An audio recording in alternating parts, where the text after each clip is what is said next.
Mondrian nació el 7 de marzo de 1872 en Amersfoort, el segundo de 5 hijos fruto del matrimonio entre Pierre Cornelis Mondrian y su esposa Johanna Cristina, quien a lo largo de su vida presentó diferentes complicaciones de salud, ya que tenía una constitución débil y se enfermaba constantemente, por lo cual la hermana mayor de Peter se hacía cargo de las labores del hogar y tuvo prácticamente que criarlo a él y a sus hermanos, quienes crecieron en el seno de una familia perteneciente a la iglesia calvinista de pocos recursos, aun cuando su padre trabajaba arduamente como maestro y artista.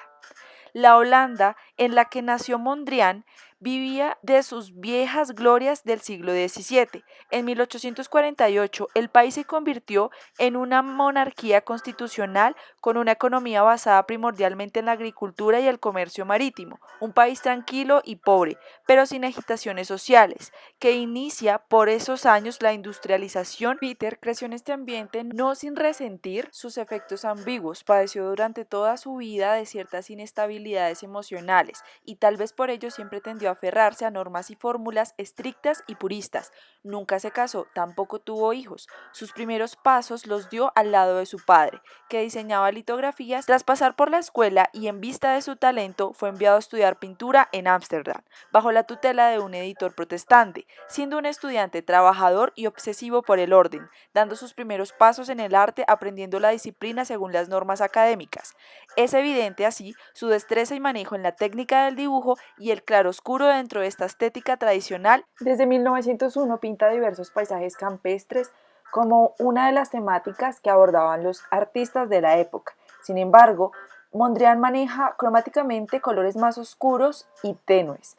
Cuando en 1904 se traslada a Brabante, los tonos se vuelven aún más sobrios hasta que regresa a Ámsterdam en 1905, listo para establecerse formalmente como pintor. Copia a los maestros de la antigüedad, pinta flores de colores cálidos y delicados, asimilándose a algunos elementos plásticos de Van Gogh. Abandona la copia de los paisajes al natural y empieza a crearlos en su estudio. Sus cuadros empiezan a ser cada vez más brillantes, pero sobre todo más sintéticos. Hacia 1909 muere su madre y por esta misma fecha conoce la obra de los fauvistas franceses y se une a la Sociedad Teosófica. Aplicó estas ideas a su trabajo mediante el uso de imágenes y colores para revelar la verdad sobre el mundo, así como en la exploración del estudio de los simbolismos contenidos en las formas y los principios matemáticos. El fauvismo es reconocido por el gran uso de color que facilitaba la expresión vívida de los artistas, la alegría y frescura, pero también lo salvaje y violento para algunos, siendo obras que causaron gran revuelo por sus líneas gruesas, pinceladas vigorosas sin mezclas ni matices, mostrando una descomposición geométrica y síntesis. La obra fundamental de este periodo para Mondrian fue titulada Evolución, 3 figuras estilizadas, geometrizadas y asexuadas.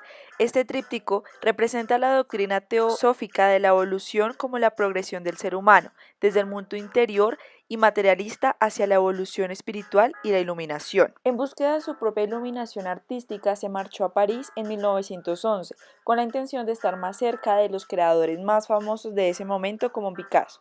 Se trasladó a un estudio donde empezó a desarrollar una obra que en principio pretendía ser afín al cubismo analítico, pero que después se fue decantando hacia una experiencia distinta. El cubismo es identificado por su objetivo claro de no copiar la realidad, sino de construirla para él. Los cubistas no pintaban las cosas como son ni como las ven, sino como las piensan. El cuadro forma parte de un proceso mental que arranca de una experiencia cotidiana, dando como resultado un nuevo tipo de espacio pictórico. Sin embargo, Mondrian no pretendió analizar, descomponer y expresar el espacio de la misma forma que lo pretendían los cubistas, cuya búsqueda los llevaba a representar las figuras desde varios puntos de vista simultáneos, sino que se concentró en los aspectos lineales y planos de la representatividad de los objetos. La estancia en París termina en 1914 cuando Piet cierra su estudio y regresa a Holanda ante el estallido de la guerra. La nueva etapa holandesa significará la consolidación de la mayor parte de los hallazgos parisinos y una nueva inyección de proposiciones abstractas y geométricas gracias a su encuentro con artistas como Theo van Doesburg. El encuentro con este artista se tradujo en una mutua influencia. Alrededor de ellos se reunió un grupo de artistas, arquitectos y diseñadores que dieron origen a un nuevo movimiento de vanguardia, el neoclasicismo, cuyo órgano de difusión fue la revista De Stijl. El estilo, cuyo primer número apareció en 1917, pretendía, entre otras cosas, la unión de todas las artes en un mismo esquema compositivo, cuyos principios defendía Mondrian bajo la idea de que en el arte deben estar balanceados los contrapuestos, la naturaleza y el espíritu, el principio masculino y el femenino, lo positivo y lo negativo, lo horizontal y lo vertical, lo estático y lo dinámico, entre otros. La influencia de los arquitectos que conformaban el círculo de Mondrian se empezó a evidenciar en las obras que realizó en estos años, con una estética más arquitectónica mediante la representación de tramas regulares, de líneas y superficies, de espacios en formas de rectángulos de las mismas dimensiones, restringiendo su paleta a 3 colores primarios y a las 2 tonalidades, seguramente dada su obsesiva búsqueda de una máxima síntesis y pureza cromática, además de espacial. El uso de los rectángulos y la proporción áurea en sus composiciones para obtener la armonía pura demuestra esta tesis y lo acerca a sus antecesores herméticos desde Pitágoras hasta los neopláticos del Renacimiento, dando como resultado en cada obra la representación de un cosmos.